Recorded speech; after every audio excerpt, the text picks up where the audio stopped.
मेरे साथ इस वक्त खान सीनियर एडवोकेट जिन्होंने दिल्ली में प्रैक्टिस किया है, बख्शी गुलशन कुमार जी सीनियर एडवोकेट, बज़मी साहब जो कि हमारे एक्टिविस्ट हैं और सोशल वर्कर हैं और सीनियर एडवोकेट हैं, ये हाज़िर हैं। हम ये आपकी ये माध्यम से ये प्रेस कॉन्फ्रेंस दे रहे हैं।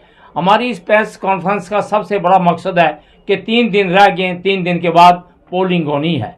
हमारी एक तो सबसे पहले अपील है, ये जो पोलिंग जितनी भी हो, हमारे जो भाई लड़ रहे हैं वो सब हमारे भाई हैं, लेकिन पोलिंग जो है अमन और शांति का एक प्रतीक है। इसका मैसेज पूरी दुनिया में जाना चाहिए, क्योंकि जम्मू कश्मीर के इस इलेक्शन पर पूरी दुनिया की नज़र है। और पूरी दुनिया की नज़र इसलिए है क्योंकि जम्मू कश्मीर में जो इलेक्शन होने जा रहा है उसका मैसेज जो है दूर दूर तक जाएगा, क्योंकि बैरूनी ताकतें तमाम नरेंद्र भाई मोदी को कमज़ोर करने पर तुली हुई है। मैं बिलखुसूसन इस प्रेस की माध्यम से ये कहना चाहता हूं कि राजनाथ सिंह जी कल आप आ रहे हैं, आपने हिंदुस्तान के लोगों को एक ऐसा हीरा चुन के दिया है जिसकी चमक इस वक्त पूरी दुनिया में छा रही है, और वो हीरा है नरेंद्र भाई मोदी। आज जम्मू कश्मीर का जो इलेक्शन है ये भाईचारे की प्रतीक है। आज देखें श्रीनगर में जो इलेक्शन हुआ है, श्रीनगर के मेरे भाई जाग चुके हैं। श्रीनगर के मेरे भाइयों को इंजीनियर रशीद ने जगाया है, और देखें आज इस कदर मजबूर हो गए हैं नेशनल कॉन्फ्रेंस, वो टोपी डाल रहे हैं कि हमें वोट दीजिए। लेकिन श्रीनगर के लोगों को मैं कहता मुबारकबाद है कि उन्होंने लोगों की आंखें खोल दी हैं, और एक ही खानदान जो उन पर राज कर रहा था आज वो मुताज हो चुके हैं। दूसरा, जो यहाँ हमें पहाड़ी दिया गया है, मैं आपके माध्यम से कहना चाहता हूँ, जिस तरह से जर्मन ने बर्लिन की वो दीवार गिरा दी थी और गोरे और काले इकट्ठे कर दिए थे, मोदी जी, अमित शाह जी, आपको मुबारक है। आपने ये पहाड़ी और गुजरों की दीवार करा के आज गुजर और पहाड़ी एक मैदान पर ले आए हैं, जिसमें हिंदू, मुसलमान, सिख, ईसाई और कश्मीरी एक तरफ इकट्ठे हो गए, और दूसरी तरफ मेरे गुजर भाई इकट्ठे हो गए। सब मिलकर ये इलेक्शन लड़ रहे हैं, और हम ये आपके माध्यम से ये मैसेज देना चाहते हैं तमाम मेरे पहाड़ी भाई। आज जो एसटी मिला है, देखें एसटी मिलने से मैं तो इस वक्त बहुत बुजुर्ग हो चुका हूं, लेकिन आने वाली नस्लें जो हमारे बच्चे, पोते, पोतियां, नाती हैं, ये उनको पता चलेगा कि पहाड़ी सर्टिफिकेट देने से उनको कितना फायदा हुआ है। आज पुंछ का हिंदू, मुसलमान, सिख एक प्लेटफॉर्म पर आ चुका है। हमने जगह जगह मीटिंगें की हैं, देहात में की हैं, और सब लोग ये कह रहे हैं हमारा वोट जो है वो नरेंद्र भाई मोदी की अमानत है, क्योंकि उन्होंने हमें पहाड़ी दिया है। आज पुंछ के लोगों से मैं अपील करता हूं, फिर एक बार करता हूं कि 2-3 दिन रह गए, आओ, जीतने वाला एक ही कैंडिडेट है, और वो कैंडिडेट है नरेंद्र भाई मोदी का कैंडिडेट। और मैं आपको कहूं, पुंछ राजौरी से 5 मुसलमान भाइयों को सीट दी गई है, ये मजाक नहीं है। कितना बड़ा फैसला लिया है नरेंद्र भाई मोदी और भारतीय जनता पार्टी ने, और जिसमें हम पुंछ की सीट जीत रहे हैं, हम सुरनकोट की सीट जीत रहे हैं, हम मेंढर की सीट जीत रहे हैं। ये तीनों सीटें हम जीते हुए हैं, और ये बीजेपी की झोली में डाल रहे हैं। इससे बड़ा और क्या मैसेज होना चाहिए? मेरे भाइयों, मेरी बहनों, मेरी माओ, मेरी बहनों, आप देखें नरेंद्र भाई मोदी को जितना यकीन, जितना भरोसा अपनी बहनों और भाइयों पर है, बहनों के लिए उन्होंने क्या कुछ नहीं किया। आज पेंशन जो है वो बढ़ा दी गई है, आज जो है गैस फ्री हो गया, राशन फ्री हो गया। इस चीज़ों को मद्देनजर करके मेरी आपसे एक ही रिक्वेस्ट है पुंछी भाइयों से कि मेरी भाइयों और बहनों, अपने वोट को ज़ाया नहीं करना है। देखें, अगर 12 साल के बाद हम वोट डाल रहे हैं और वोट ज़ाया हो गया, कोई जीत नहीं सकता, कोई 2000 के रेंज में है, कोई 3000 के रेंज में होगा, कोई 4000 के रेंज में होगा, तो हम क्यों ना ये जो जग है, ये जो भंडारा है, ये बहुत जड़ा एक उस समझे एक किस्म का ये जो इलेक्शन है, जो मतदान है, ये एक त्यौहार से काम नहीं होता। इसलिए मेरी आपसे एक इल्तमास है कि आप सुबह सुबह, मेरी बहनें, मेरे बुजुर्ग, मेरे भाई, बगैर मजहब मिलत, पहले मतदान फिर जलपान। मतलब यह है कि मतदान 3-4 किस्म के दान हैं, स्वर्ण दान, सोना दान, भूमि दान और कन्यादान। ये दान बड़े गिने गए हैं, लेकिन मैं समझता हूं जो मत का दान है, जो अकल का दान है, अकल का दान उसी को हम देते हैं जिसकी झोली भरी हुई, और वो झोली है हिंदू मुस्लिम भाईचारे की प्रतीक, सबका साथ, सबका विकास, सबका प्रयास, वो है नरेंद्र भाई मोदी का नारा और बीजेपी का नारा। आप तमाम भाई सुबह 25 तारीख को अपने वोट का सही इस्तेमाल करके नरेंद्र भाई मोदी को मजबूत करें, बीजेपी को मजबूत करना, हिंदू मुसलमान सिख भाईचारे को मजबूत करना। अब मेरे सीनियर 2 साथी हो रहे हैं, वो भी आपका शुक्रिया अदा करें, लोगों से अपील करेंगे। और मैं समझता हूं कि मेरी ये अपील जो है घर घर में जाएगी, क्योंकि लाइव चल रहा है, राकेश जी लाइव चल रहे हैं। मेरी अपील है हाथ जोड़ के कि अपने वोट को ज़ाया मत करना। वोट आपकी अमानत है, वोट कौम की अमानत है, वोट हिंदू मुसलमान सिख भाईचारे की प्रतीक है। वोट से हिंदुस्तान की अजमत बरकरार रहेगी। आज मोदी का ढंका पूरी दुनिया में है, वो किस वजह से है? आपके वोट की वजह से। पूरा कर दिया है। गुलशन सियासी बंदा हूँ। मैं आप लोगों को ये बता देना चाहता हूँ कि ये चुनाव का मौका जो होता है एक ख़ास मौका होता है जब हम अपने आप के लिए, अपने हकूक़ के लिए, अपनी रक्षा के लिए, सुरक्षा के लिए जब हम मतदान करते हैं, और वो मौका आज आया है। मैं किसी ख़ास पार्टी की तरफ इशारा नहीं करूँगा, क्योंकि आज़ादी है, जो अपनी मर्ज़ी से वोट दे। लेकिन एज ए वकील मैं ये कह देना चाहता हूँ कि आप नज़र डालिए पूरी दुनिया में आज क्या चल रहा है। आज मिलिटेंसी जो है वो पूरी दुनिया में है। इससे पहले भी यहाँ थोड़ी बहुत मिलिटेंसी थी, बल्कि थोड़ी बहुत नहीं बल्कि अरूज पर थी। तो एक पार्टी ने जो है वो यहाँ बड़ी दानिशमंदी से उस मिलिटेंसी को कर्ब किया। हालात ठीक है तो हम मजदूरी करेंगे, हालात ठीक हैं हम अपने घर रहेंगे।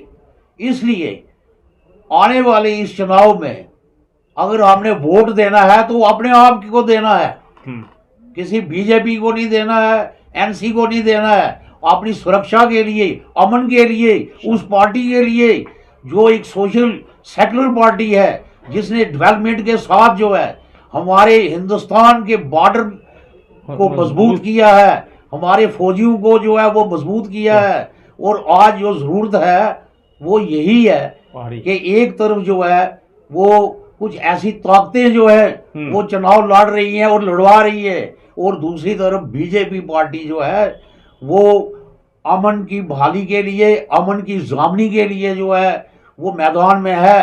फैसला आप लोगों के हाथ में है। क्या आप लोगों ने मिलिटेंसी का शिकार होना है, बदमनी का शिकार होना है, तो ठीक है आप उनको वोट दें। अगर आपने अमन बहाली और आपसी भाईचारे के लिए वोट देना है तो मैं आप सब से ये अपील करूंगा कि आप बीजेपी को वो अपना कीमती वोट दें। तो मेरी आपसे यही एक मशवरा है, वोट ज़रूर दें और जो है पुरअमन तरीके से जो है, क्योंकि दूसरी ताकतें जो है वो कोशिश करेंगी कि बूथ जो है वो कैप्चर किए जाए, खलल डाला जाए। आप उन चीज़ों से परहेज करें, आप दर करके जो है उनको जवाब दें। मेरी आपसे यही एक चीज में एक चीज सर जैसे कि आपने अभी बोला है जी कि तीनों की तीनों सीटें वो बीजेपी जीतेगी जी, तो बार एसोसिएशन का सारा एक ही तरफ मतलब एक ही पार्टी की तरफ देखें या सभी की तरफ? देखें मेरी एक चीज है, they are intellectual people, they are leading the society, they are leading the society. Bar association में 106 हमारे मेंबर हैं, दे आर डिफरेंट ओपिनियन, लेकिन मोस्टली यहाँ पहाड़ी लोग हैं। मुझे एक चीज़ मैं आपके माध्यम से कहना चाहता हूँ, जितना इंटेलेक्चुअल तबका है, जितना पढ़ा लिखा तबका है, जो सोच वाले लोग हैं और जो पहाड़ी और गैर पहाड़ी भी हैं, वो अपना वोट ज़ाया नहीं करेंगे। वो 95% वोट जो है वो नरेंद्र भाई मोदी को डालेंगे और पहाड़ी बच्चों के भविष्य के लिए डालेंगे। आपके माध्यम से एक चीज़ और अपील करना चाहता हूं, मेरी पुंछ के तमाम भाइयों से अपील है कि कल राजनाथ सिंह जी जो हमारे डिफेंस मिनिस्टर हैं वो पुंछ में तशरीफ ला रहे हैं, बगैर मजहब बिल्लत, बगैर कास्ट क्रीड एंड कलर। मेरी माताएं, मेरी बहनें, मेरे बच्चे, मेरे बुजुर्ग गाड़ियां भेजी जा रही हैं और बड़ी तादाद में लोग जो फौरा गार्डन में उनकी बहुत बड़ी रैली हो रही है। आप सुने देश का रक्षा मंत्री क्या आपको मैसेज दे रहा है नरेंद्र भाई मोदी का। देश का रक्षा मंत्री किस तरह आपसे अपील कर रहा है कि भारतीय जनता पार्टी को मजबूत कर रहे हैं। शुक्रिया। मैं आज की तारीख में खित्ता पीर पंजाल के पहाड़ी लोगों से बिलखसूस गुजारिश करूंगा कि 40 साल से आपकी एक दरीना मांग थी कि पहाड़ियों को एसटी के जुमरे में शामिल किया जाए। हिंदुस्तान की रियासत, हिंदुस्तान की सरकार भारतीय जनता पार्टी ने इस पर बड़े बारीकी से काम किया और बिल आखिर इस नतीजे पे पहुंची कि पहाड़ियों के साथ इंसाफ करना बहुत ही लाजमी है, क्योंकि पहाड़ी एसटी स्टेटस के लिए डिजर्व करते हैं। तो इसी दौरान में हमारे चंद गुज्जर भाइयों के जहन में ये बात डाली गई है कि आपके कोटे के अंदर पहाड़ियों को शामिल किया जाएगा, जिस पर कुछ हंगामे होने लगे, शोर शराबा होने लगा। आखिर हिंदुस्तान के होम मिनिस्टर जनाब अमित शाह साहब जब राजौरी में तशरीफ लाए तो स्टेज से उन्होंने एक ऐलान किया कि जो गुज्जर कम्युनिटी का कोटा है उसके साथ कोई छेड़छाड़ नहीं की जाएगी, बल्कि पहाड़ियों के साथ इंसाफ किया जाएगा। भारतीय जनता पार्टी का जो नारा सबका साथ सबका विश्वास जो है वो उन्होंने साबित करके दिखाया। गुज्जर कम्युनिटी के कोटे के साथ कोई छेड़छाड़ न की और पहाड़ियों को 10% रिजर्वेशन दिया गया है। ये मुबारक हो पीर पंजाल नहीं, पूरे जम्मू कश्मीर के जहां जहां पहाड़ी है सबको ये मुबारक हो। पहली बात। सेकंड बात ये है कि जब ये प्रोसेस चल रहा था, जब इस पे मेहनत हो रही थी, वर्क हो रहा था, तो उस वक्त जितने भी लीडरान थे पुंछ राजौरी के, खित्ता पीर पंजाल के जो पहाड़ी लोग थे, उनके ये बयान थे, ये स्टेटमेंट थी कि आसान का बदला आसान से चुकाएंगे, हम कोई इलेक्शन कंटेस्ट नहीं करेंगे। अगर हमें पहाड़ी एसटी स्टेटस मिलता है, ये हमारा वादा है, ये हमारा ईमान है कि हम किसी भी पार्टी से कोई मनी डेट लेकर टिकट नहीं लड़ेंगे। मैं उन भाइयों से, उन पहाड़ियों को, उन लीडरों को ये बात बता देना चाहता हूं, अगर ये एसटी स्टेटस आपको ना मिलता, आज खित्ता पीर पंजाल के अंदर हर दूसरी कॉन्स्टिट्यूंसी रिजर्व होती तो आपका मकाम आम वोटर की तरह होते, जिस तरह से हम वोटर हैं। यस। तो मैं आपको ये चीज बावर करवाना चाहता हूं, जो आपका वादा था कि आसान का बदला आसान से चुकाएंगे। आओ पार्टी पॉलिटिक्स से ऊपर उठकर आने वाली नस्ल के लिए कुर्बानी दें और मिलके पहाड़ी लोगों को भी मशवरा दें, उनको गाइड करें कि इसके कितने बड़े फायदे हैं आइंदा आने वाले 10 साल के अंदर। मेरे अल्लाह ने चाहा तो पुंछ राजौरी के, गुज्जर बरादरी के और पहाड़ी लोग जो हैं पूरे जम्मू कश्मीर के अंदर राज करेंगे। जितने भी ब्यूरोक्रेट्स होंगे, आईपीएस होंगे, आईएएस होंगे, केएस होंगे, केपीएस होंगे, वो पुंछ राजौरी के लोग होंगे। चूंकि हमारे साथ रियासत में कश्मीर के लोगों ने बड़ा नाइंसाफी की, हमें हर जगह बैकडोर एंट्री होती रही, हमारे लोगों के साथ नाइंसाफी हुई है। आज हमें सेंट्रल गवर्नमेंट ने वो तोहफा दिया है जिस तोहफे को लेने के बाद इंशाल्लाह आने वाले वक्त में पूरी रियासत में हमारे लोग छाएंगे। इसकी मुबारक मैं सेंट्रल गवर्नमेंट को देता हूं और अपने लोगों से गुजारिश करता हूं कि तोहफे के तौर पे in the form of as a thanks central government का, मोदी शाह का, जनाब अमित शाह का ये शुक्रिया अदा करें कि आपने हमें जो तोहफा दिया था आसान का बदला आसान का हमने आज चुका के दे दिया। आखिर में एक बात कहना चाहूं कि नेशनल कॉन्फ्रेंस के एक एमपी ने पार्लियामेंट के अंदर एक बयान दिया है सुप्रीम कोर्ट की जजमेंट का हवाला देके कि जो जम्मू कश्मीर में रिजर्वेशन दिया गया है गुज्जर्स और पहाड़ियों को, यह सुप्रीम कोर्ट के उस ऑर्डर को, उस जजमेंट को चैलेंज किया है कि मतलब उसके खिलाफ वर्जी है। और भारतीय और नेशनल कॉन्फ्रेंस के मंशूर के अंदर यह है कि हमारी सरकार बनेगी, हम एसटी को, एसटी से सिर्फ मुराद नहीं पहाड़ियों को, उसमें गुज्जर बरादरी के भी लोग आते हैं, हम एसटी को खत्म करेंगे। समझ रहे हैं? तो मैं इसलिए बिलखसूस पहाड़ियों के साथ साथ गुज्जर कम्युनिटी से भी गुजारिश करूंगा कि आप भारतीय जनता पार्टी के कैंडिडेट को जिता के भेजें ताकि वो यहाँ पे सरकार भारतीय जनता पार्टी की बने और आपके साथ जो इंसाफ हुआ है और आइंदा भी इंशाल्लाह इंसाफ होता रहेगा। गुलशन जी शुक्रिया। हमने पहले भी जो है प्रेस कॉन्फ्रेंस की है, जगह जगह पर जो है जितने भी स्टेक होल्डर्स हैं वो सारे लोग यही कह रहे हैं कि मैं एक चीज़ बता देना चाहता हूं कि गवर्नमेंट ऑफ इंडिया ने नरेंद्र भाई मोदी जी के नेतृत्व में जो शेड्यूल्ड ट्राइब पहाड़ियों को दिया है, उन्होंने किसी भी शर्त के ऊपर हमको नहीं दिया था। और ये सिर्फ हमारी तरफ से कि अगर हम समझते हैं कि गवर्नमेंट ऑफ इंडिया ने हमको तोहफा दिया है तो इस वक्त हमारा फ़र्ज़ बनता है, जिस तरह से खान साहब ने पहले बताया है कि ये वही शेड्यूल्ड ट्राइब का दर्जा है कि इस वक्त हमारे खिताए पीर पंजाल में जितने भी रिजर्व कैटेगरीज के ऊपर जो है इस वक्त इलेक्शन लड़ा जा रहा है, तो अगर ये शेड्यूल्ड ट्राइब का दर्जा नहीं मिलता तो ये सारे पहाड़ी जो इस वक्त इलेक्शन लड़ रहे ये वोटा फ्रे थे। दूसरी बात मैं ये बताना चाहूँगा कि अगर इस वक्त वो वक्त आ गया है कि पिछली बार जो हमने प्रेस कॉन्फ्रेंस की तो महेंद्र प्यासा जी ने कहा था कि हमारे 106 बच्चे, पिछली जो नीट की लिस्ट निकली है उसमें 106 बच्चे जो है पहाड़ियों के आए। ये कैसे आए? क्या ये सोचने की बात नहीं है कि गवर्नमेंट ऑफ इंडिया ने अगर पार्लियामेंट में एक एक्ट पास किया तो उन्होंने ये बता दिया कि हमने आपके साथ कोई टेम्परेरी रिजर्वेशन नहीं दिया, हमने परमानेंट रिजर्वेशन दी है।